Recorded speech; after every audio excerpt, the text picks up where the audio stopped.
Hello, my name is Shannon Kale, and this is my case study 4 for SPCE 638.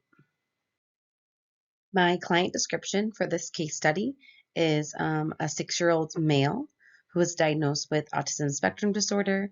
The setting for this case study is in the school, and his communication was vocal, using 3 to 4 word sentences to communicate, and the behavior of concern was elopement on the playground.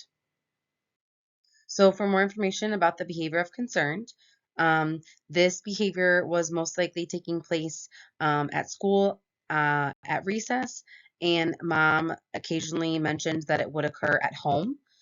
So elopement was defined as leaving the designated area by walking or running more than 3 feet without being instructed to, both inside and outside. So some examples and non-examples. Examples would include running away while playing on the playground with peers, or running away while eating lunch with peers. Some non examples included running while playing tag at recess, or just getting up and walking over to a friend to say hi. So, a response class is a group of behaviors with different topographies or forms, but they have the same function. So, our client's behavior of elopement was a part of the response class for escape. So, that was the function of his behavior. He was escaping either demands from his teacher, demands from mom, or he was just escaping situations with peers, whether that be they weren't necessarily being nice to him, wanting to play with him. So, he would elope at recess because of that. Um, Other behaviors in the same response class for escape would be like flopping or throwing. So both of those, flopping and throwing, um, for him, he when he was in the clinic, he would do those in order to escape something. So flopping, throwing, and elopement are all behaviors specifically for him that had the same function of escape. Like I mentioned before, this client graduated from our clinic and only needed support in the school specifically for this elopement issue. Um, so we weren't focusing on flopping or throwing at this time. We were solely focusing on elopement.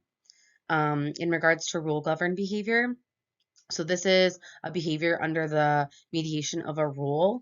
This is learned indirectly, different from contingency shaped behavior.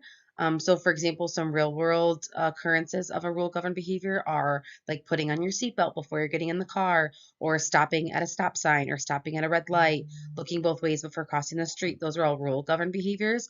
What makes his elopement something that we would want to change into a rule governed behavior is that we want him to be safe on the playground and walk with mom at the grocery store, or stay in the classroom, that designated boundary, like his fellow peers are doing at school as well. So the intervention that was put in place for decreasing the elopement behavior at school was a social story slash rule chart. It was kind of a combination of the two.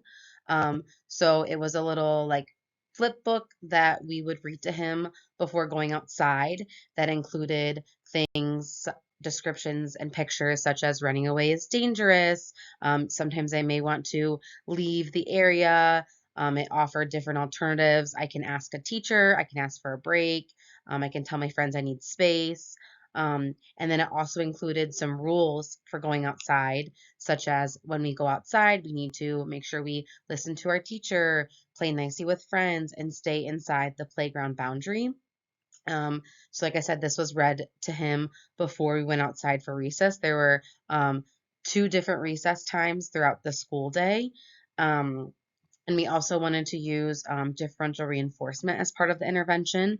So if he followed all of the rules out at recess time, he got a prize at the end of the day. And if behaviors occurred, we did not reinforce that. And so no prize were earned, but he was allowed to try the next day.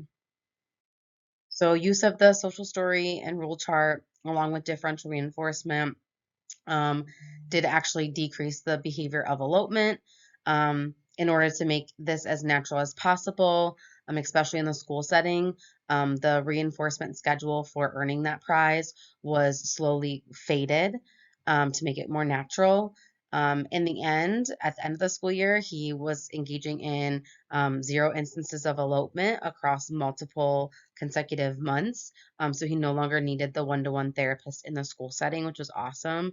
Um, the only obstacles that were created just had to do with the setting. So we were in school. So we had to make sure that the rule chart and the differential reinforcement and the prizes and those kind of contingencies and antecedent interventions were understood not only by the one-to-one therapist that was working with him, but also the teacher, and maybe if there was a substitute teacher, just making sure that we explain those lunch ladies, things like that, so they knew kind of what was going on and what we were doing.